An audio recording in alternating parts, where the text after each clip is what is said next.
Bismillahirrahmanirrahim.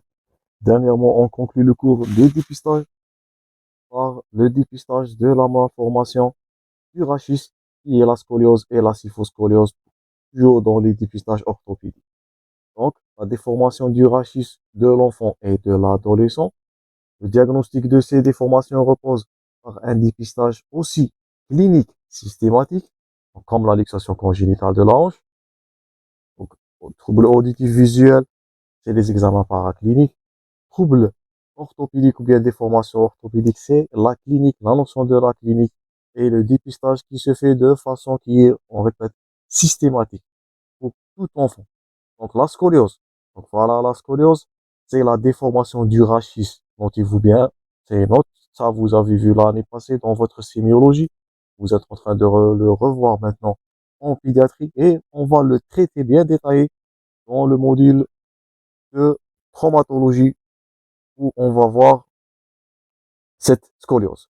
Donc, c'est une déformation du rachis dans les trois plans de l'espace, le plan frontal, le plan sagittal et le plan horizontal. Si vous vous souvenez de votre premier cours en anatomie, c'est une déformation maintenant dans les trois plans de l'espace. Son diagnostic, il repose, notez-vous bien ce terme, à la mise en évidence d'une gibbosité. Voilà la gibbosité. Donc, donc, pour poser l'examen de diagnostic, ou bien pour poser le diagnostic de certitude en position penchée en avant, on va noter cette gibbosité, cette bosse qui témoigne d'une rotation ou bien une déformation du rachis en tridimensionnel. Donc, elle est mal notée à, à la position debout, c'est en position couchée ou bien position penchée plutôt en avant. Donc là, s'il s'agit d'une absence de gibbosité, pas de scoliose, premier aspect là, mais lorsqu'il s'agit d'une gibbosité, dans ce dernier cas à droite, ça c'est votre diagnostic de gibbosité aussi. C'est un simple diagnostic ou bien c'est un simple dépistage qui se fait seulement à un seuil coup d'œil. Dès que vous allez jeter l'œil, vous allez noter cette gibbosité, vous allez diagnostiquer cette scoliose et vous allez la prendre en charge à un stade précoce, mieux traité précocement. Donc, elle a le plus bon pronostic que de la traiter à l'âge de l'enfant plus à l'âge de l'adolescent. Donc, on continue. Donc, le diagnostic, il repose à la mise en évidence de cette gibbosité qui est pathognomonique à la scoliose qui est de type structural.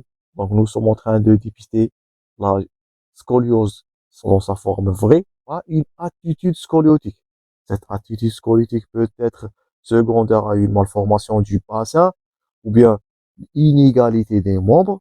Donc, tout ça, on va le détailler dans le module prochain. Donc, il s'agit de deux types de scoliose. La scoliose primitive primaire structurale, vraie, c'est la même nomenclature, qui est due à une déformation idiopathique dans les trois plans de l'espace du rachis. Par contre, une scoliose qui est secondaire, ou bien elle est dite une attitude scoliotique, c'est pas notre intitulé aujourd'hui, elle peut être due à d'autres pathologies, donc d'autres articulations axiales, ou bien lombaires, ou bien des articulations sacro-iliaques, ou bien inégalité des membres inférieurs. Tout ça, on va détailler dans la scoliose dans le module prochain. Donc ça, c'est premièrement. Donc la scoliose, c'est une déformation tridimensionnelle. Gardez-vous bien cet aspect-là. Trois dimensions. Par contre, voilà. La deuxième pathologie qu'on va traiter, c'est la kyphose. Donc voilà, ça, c'est une kyphose qui est une déformation dans le plan sagittal seulement.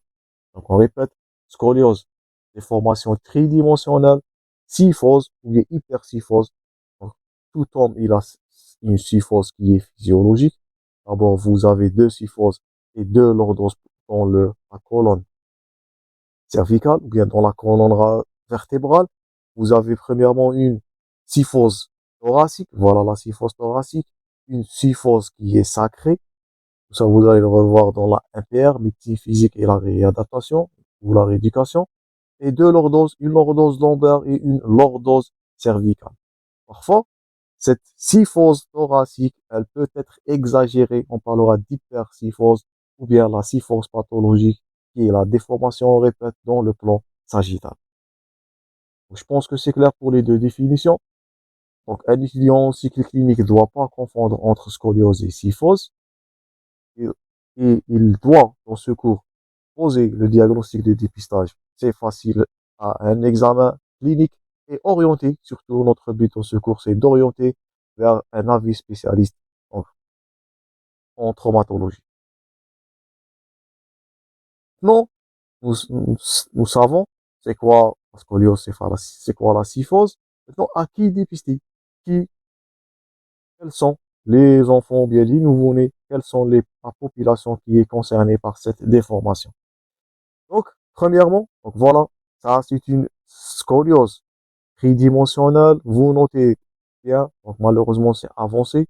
La déformation tridimensionnelle, vous êtes en train de noter la gibbosité même à l'état debout, sans passer à la position penchée. Donc plus de 80% des cas, la scoliose, elle est dite idiopathique. Donc idiopathique, on connaît pas la cause encore. Et elle est indolore. Donc c'est la pathologie ou bien c'est la scoliose idiopathique que vous allez confronter le plus souvent. Le dépistage, il doit être réalisé, à noter, toujours le point fort, de façon systémique à l'adolescent. La scoliose idiopathique, comme la luxation congénitale de la hanche, concerne surtout les filles dans 80% des cas. Donc, soit la LCH, soit la scoliose. Parmi les facteurs de risque ou bien la population concernée, c'est surtout les filles. Certaines pathologies constituent les facteurs de risque accrus. Le diagnostic, il est le plus souvent mettre en évidence. Donc, c'est la scoliose neuromusculaire, premièrement, par des causes nerveuses ou bien des déformations, voire ou bien des atrophies musculaires. C'est une scoliose secondaire à une malformation qui est dite congénitale. La scoliose dans sa forme dystrophique, la scoliose dans le terrain de la neurofibromatose, ou bien la scoliose pendant la maladie de Marfan, tout ça, ce sont des pathologies où vous allez retrouver l'association de ces dernières avec de la SIFO, ou bien de la scoliose. Je pense que c'est clair pour le dépistage. Maintenant, on avance. Comment dépister la scoliose? Donc, comme on avait dit au début de ce cours, donc, l'enfant, il est examiné en position debout, en position de face, de profil, de dos et en antéflexion. Donc, position de face et de profil.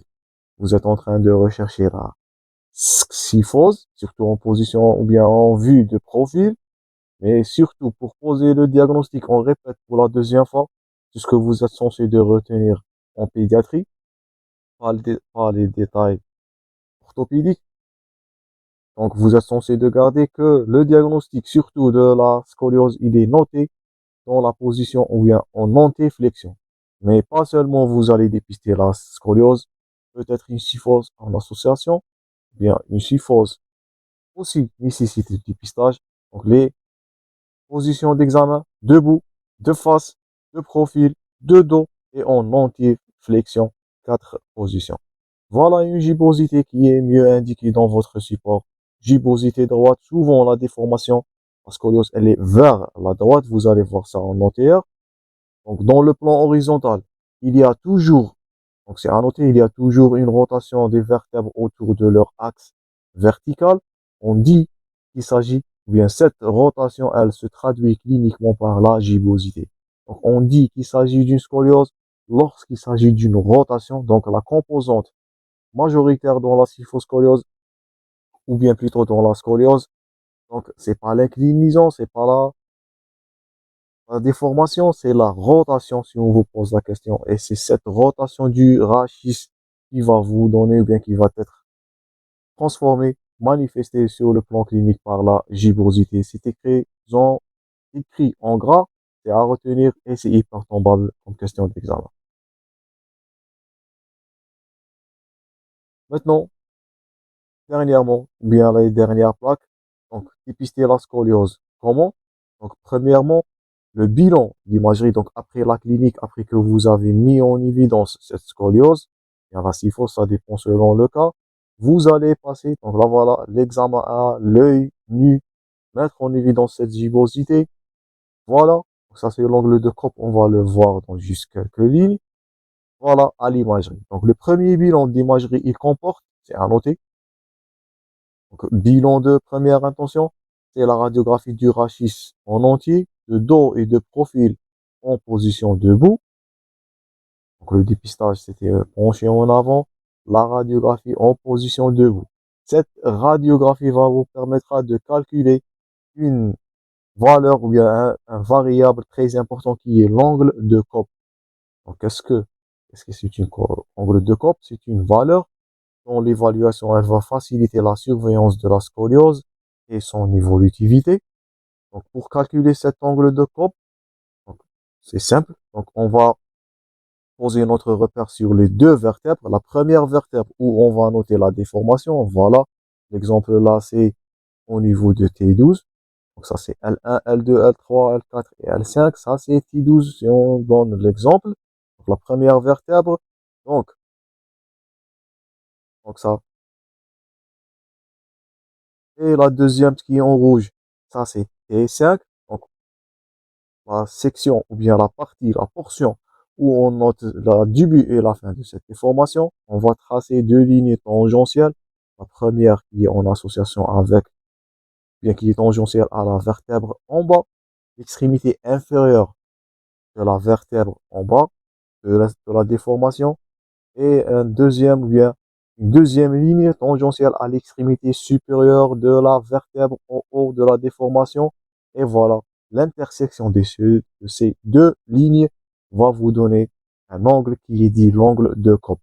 Cet angle de Cope, il reflète le degré d'inclinaison qui concerne la vertèbre qui est en vert. Donc, pour savoir quel est le degré de la déviation de la colonne, l'évolutivité, est-ce que cette scoliose elle est en train d'améliorer ou bien d'aggraver, c'est l'angle de Cope qui va vous permettre de suivre votre patient. C'est simplement la radiographie en position debout et surtout le dépistage clinique systématique. Donc l'angle de Cope, elle est définie, c'est écrit dans votre support, par les deux lignes parallèles aux deux plateaux tibiaux, les plus inclinés par rapport à l'horizon, une qui est supérieure à l'extrémité supérieure de la déformation. La deuxième, c'est à la partie inférieure. Et voilà, vous allez calculer votre angle de compte.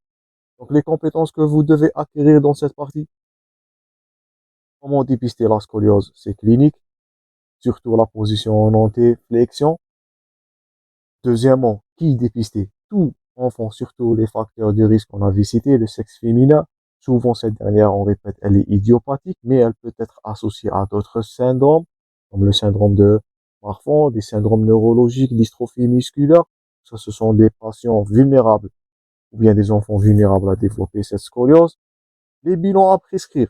Donc, simplement une radiographie de face debout et de profil qui va vous permettre de calculer l'angle de COP. Donc, un étudiant en cycle clinique doit savoir calculer cette dernière, évaluer cette scoliose et bien sûr orienter vers un avis spécialiste pour traiter pour le suivi de cette pathologie. Donc, ça, c'était les dépistages des 4 pathologies qu'un étudiant doit savoir dépister et les orienter. On va enchaîner d'autres cours prochainement. Merci pour votre attention. J'espère que vous avez noté tous les points forts concernant les dépistages. C'est primordial. Merci pour votre attention encore et à la prochaine.